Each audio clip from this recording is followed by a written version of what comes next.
Cybersecurity incidents can strike at any moment, and the consequences can be devastating for an organization. To mitigate the impact and likelihood of a cybersecurity incident, it is critical to have a well-planned and executed incident response program. Hi, my name is Roy Borgen, and I'm ShieldTech's founder and CEO.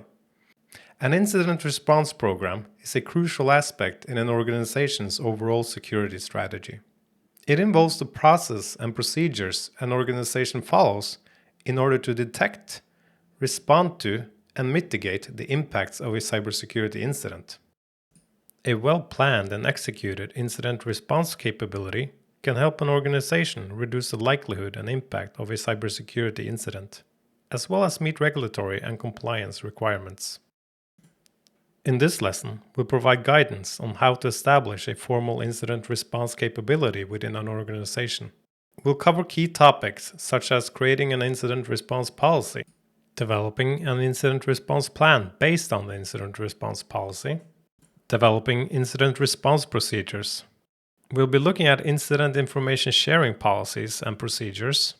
We'll be covering important considerations for incident information sharing and reporting incidents to the appropriate parties. And lastly, we'll be looking at selecting the right incident response team model and integrating other groups into the incident response process. By following the best practices in this lesson, organizations can effectively prepare for and respond to cybersecurity incidents. Establishing a formal incident response capability. It is imperative for organizations to be ready to handle a cybersecurity breach swiftly and competently. For small and medium-sized businesses, this may include having an established protocol for contacting the appropriate individuals for assistance in the event of an attack. Having a pre-prepared incident plan is critical. Having the right personnel and procedures in place can aid in an efficient and effective response to the threat. The incident response plan outlines the necessary personnel, procedures, and technology required to manage a security breach. It is essential to establish this plan prior to a crisis instead of trying to organize it during an incident. The foundation of an incident response program lies in the incident response policy. This policy outlines the definition of incidents, establishes organizational structure for incident response, defines roles and responsibilities, and sets the standards for incident reporting. While each organization's incident response policy may differ, it typically incorporates similar core components such as Statement of Management Commitment. For a thriving cybersecurity program within an organization, upper management must exhibit support. The behavior and stance of top management sends a clear message to employees that cybersecurity is a top priority. As a manager and a leader, others in the organization will look up to you for direction and follow your dedication to cybersecurity.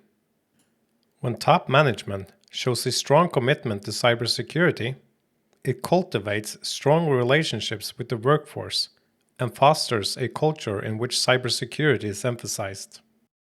Purpose and objectives of the policy. Having a purpose and objectives section in a policy is vital as it defines the policy's goal and outlines its specific targets. This section provides context and enhances clarity of the policy while aligning it with the organization's overarching objectives and values. The presence of a clear purpose and objectives guides the policy's formation and enhances its focus and efficacy. It also aids in communicating the policy to stakeholders and ensuring their understanding of its purpose and implementation strategy. Scope of the policy. A well-crafted policy scope statement acts as a blueprint for policy creation and revisions.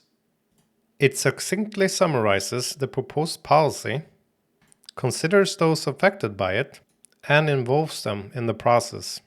Starting with the completion of a policy scope statement is the first step in developing and revising a policy. Definition of computer security incidents and related terms. Including a definition of terms section in an incident response policy is crucial for clear comprehension of the policy's language. This section helps to eliminate confusion and misinterpretations, particularly in high-pressure situations during incidents when quick and accurate decisions are required. Providing clear definitions for incident-related terms in the policy enhances its clarity and comprehensiveness, enabling all stakeholders to implement the policy effectively. Organizational structure and definition of roles, responsibilities, and levels of authority. An effective incident response policy should clearly define the structure of the organization and the role and responsibilities and levels of authority of each members involved. This includes the authority of the incident response team to take control of equipment and monitor suspicious activity, the reporting requirements for various incidents, the guidelines for external communication and information sharing, and the steps for escalation or transfer of the incident management process to other teams. Defining these aspects in the policy ensures that all stakeholders have a clear understanding of their duties and actions during an incident, enabling a swift and effective response. Prioritization and severity rating of incidents. An organization's incidents priority procedure guarantees that the most pressing incidents are attended to first, avoiding overburdening the incident response team and making the most of the organization's resources. A definitive comprehension of how incidents will be prioritized also fosters uniformity and impartiality in the handling process, allowing the incident response team to efficiently manage incidents as they arise. Handling incidents in an order that is based on their relevance rather than on a first-come, first-served basis is crucial due to resource limitations. When prioritizing incidents, it is important to consider the following aspects. Functional impact of the incident.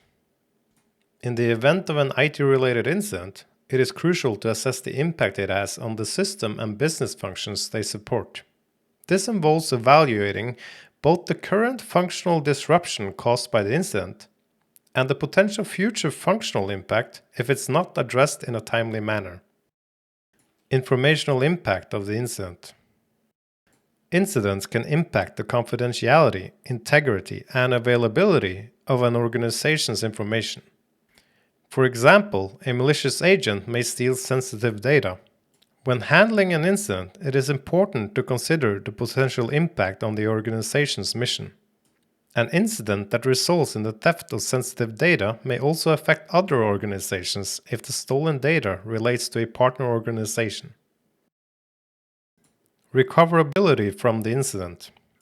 The size and type of resources affected by an incident will determine the amount of time and resources needed to recover from it. If full recovery is not feasible, such as with a compromise of sensitive information, spending time and resources on a prolonged handling process may not be justified unless it's aimed at avoiding a similar incident in the future. Incident responders should carefully evaluate the effort and resources needed for recovery against the value of the recovery effort and any incident handling obligations, making informed decisions accordingly. The business impact of an incident is determined by the functional impact on the organization's systems and the impact on its information.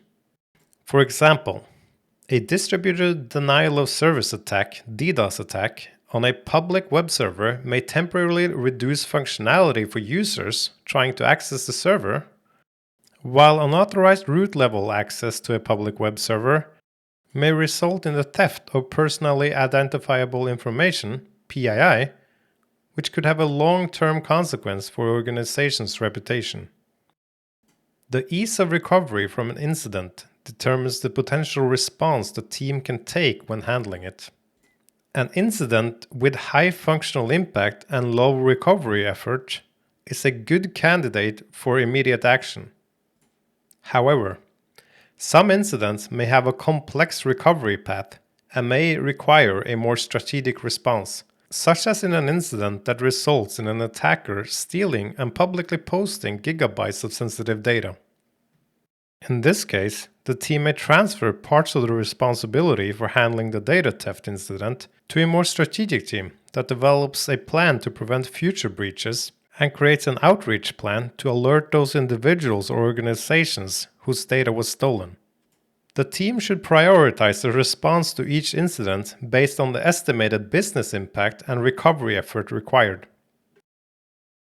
Performance measures. Performance metrics in incident response help organizations to assess the effectiveness and efficiency of their incident management process. These metrics provide the means to evaluate the ability of an organization to detect, respond to, and recover from incidents, and can highlight areas for improvement. Regularly tracking these metrics over time enables organizations to make informed decisions about their incident response efforts and demonstrates to stakeholders the organization's commitment to continuous improvement and the seriousness with which they approach incident response. Important metrics. Response time. The time it takes to identify, triage, and respond to an incident. Resolution time. The time it takes to resolve the incident and restore normal operations. Accuracy. The degree of accuracy in identifying the root cause of the incident and implementing the appropriate resolution. Communication. The effectiveness in internal and external communication during the incident response process. Continuity of operations. The ability of an organization to maintain normal operations during and after the incident. Documentation. The quality and completeness of documentation related to the incident, including the incident response plan, post-incident reports, and lessons learned. Compliance. The degree to which the incident response policy complies with relevant regulations and standards. Customer satisfaction. The level of customer satisfaction with the incident response process and resolution. Reporting and contact forms. The incident response policy should include defined reporting and contact forms to make sure the incidents are reported promptly and consistently. This is essential for efficient incident response. A swift and efficient response can be facilitated by a clear and well-defined reporting process that guarantees that incidents are reported to the appropriate parties and in the proper format. This may involve offering a contact form and a designated incident response form. By clearly stating what information must be included in the reporting and offering clear instructions, these forms can aid in streamlining the process of reporting incidents. Clear reporting and contact forms can make sure that incidents are reported to the right team or individual, which is important for incident response. This may entail having various forms for various incident types, or for various incidents reported by various groups of people, such as staff members, clients, or vendors. Having clear defined reporting and contact forms in an incident response policy can aid in improving the documentation of an incident response, ensuring that all incident data is recorded and tracked through the incident response process. After the incident has been resolved, this document can be used to evaluate the incident response procedure, track the process of the incident, and enhance the incident response strategy. Important factors to consider. Who needs to be informed of incidents? Who are the stakeholders? How should they be informed? Within what time after an incident is identified shall they be informed? And shall they be informed of every incident or just incidents with high severity? The incident response plan serves as a guideline for executing an incident response program in accordance with the organization's regulations. It includes both short-term and long-term objectives and metrics to evaluate the effectiveness of the program. Moreover, it should be noted how often incident handlers should be trained and what qualities are necessary for an incident handler's position. Every organization requires a plan that suits its individual needs, which is formed based on its mission, size, structure, and functions. The plan should outline the necessary resources and management support. The incident response plan should include the following elements: mission, strategies and goals, senior management approval, organizational approach to incident response, how the incident response team will communicate with the rest of the organization and with other organizations, metrics for measuring the incident response capability and its effectiveness, roadmap for maturing the incident response capability, how the program fits in the overall organization. The organization's incident response capability should be shaped by its mission, strategies, and goals. The plan should detail the program structure, which may differ based on the size of the company and its risk appetite. An in-house team, partially outsourced or full outsourcing, could be considered, as well as 24/7 availability, an on-call solution, and the associated cost and expertise. After the plan is crafted and approved, it should be implemented and reviewed annually to ensure that the organization is on track to enhance its incident response capability and reach its objectives. Develop incident response procedures. The incident response procedures outlines detailed steps for responding to an incident. They should cover all phases of the incident response process and be based on the incident response policy and plan. These procedures may include specific technical processes, techniques, checklists, and forms that are used to follow the priorities of the organization. Standardized response can minimize errors, especially in stressful incident handling situations. It is important to test the procedures to evaluate their accuracy and usefulness, and to provide training and distribute them to all team members. The procedures can also be used as an instructional tool. In this overview, we have listed examples of relevant procedures. These samples include incident classification and prioritization, incident escalation and notification, incidents containment, eradication, and recovery, incidents post-mortem and lessons learned, evidence collection and preservation, incident information sharing policy and procedures. The organization should communicate appropriate incident details with external parties such as the media, law enforcement agencies, and incident reporting organizations. The incident response team should work with the organization's public affairs office, legal department, and management to establish policies and procedures for sharing information. The team should follow the organization's existing policy on interacting with media and other external parties.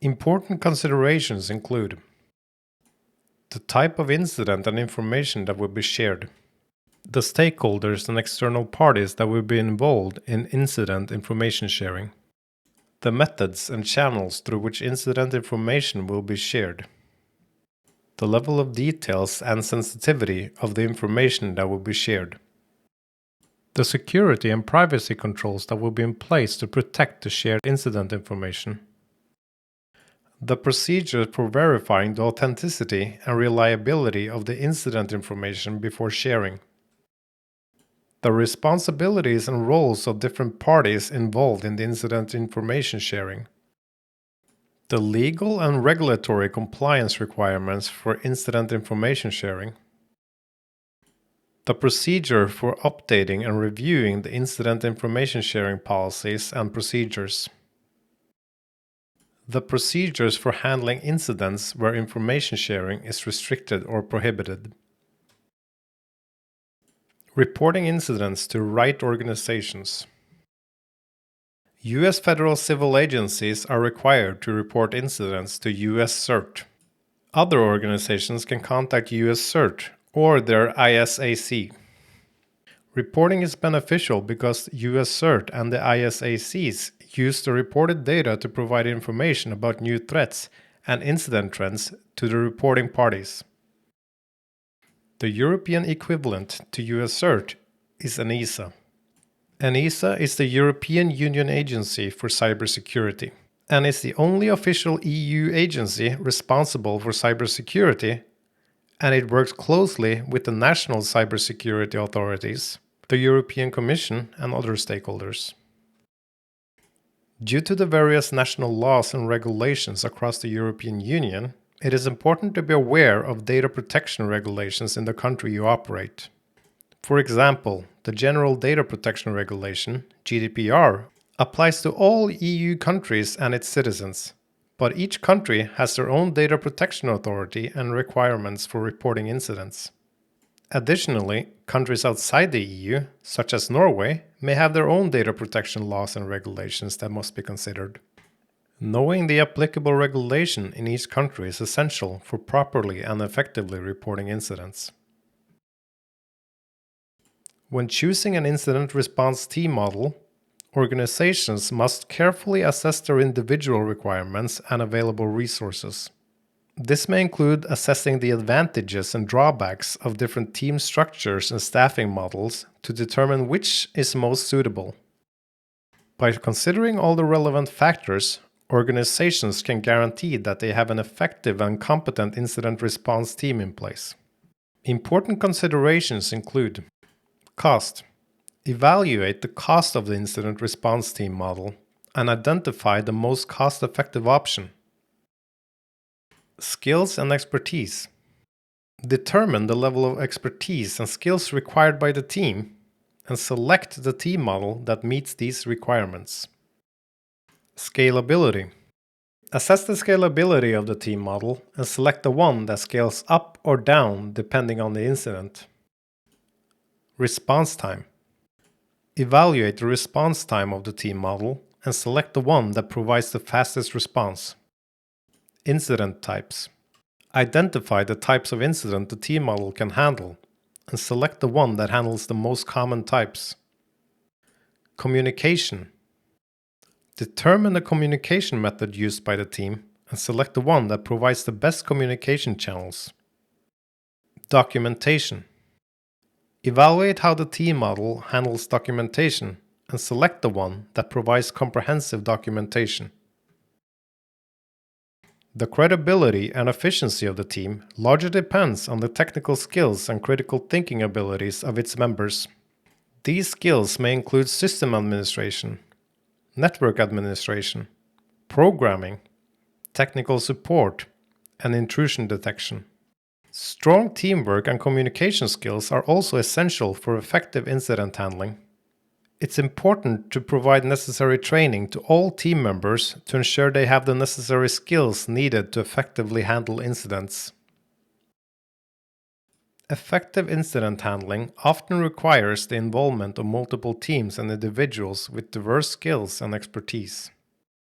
Incident response teams may need to coordinate with groups such as management, information assurance, IT support, legal, public affairs, and facilities management in order to successfully resolve incidents. By involving these groups in the incident response process, organizations can leverage the full range of knowledge available to them in order to respond effectively to incidents. While the main focus of the team is incident response, many teams also perform additional functions such as monitoring intrusion detection sensors, distributing security advisories, and educating users on security. An incident response program is an essential aspect of an organization's overall security strategy. The knowledge gained in this lesson will provide you with a solid foundation for developing and improving an incident response program within your organization. By implementing best practices for incident response, your organization will be able to enhance its incident response capability and mitigate the likelihood and impact of incidents. Implementing a robust incident response program will assist in meeting regulatory and compliance requirements, which in turn will help maintain the trust and confidence of stakeholders. By applying the guidelines provided in this document, organizations will be better prepared and confident in their ability to effectively respond to security incidents. And that concludes this lesson. Thank you for choosing ShieldTech. If you have any question to this lesson, please email us at info@shieldtech.no. My name is Roy Borgen. I'm the founder and CEO of ShieldTech. I'll catch you in the next lesson.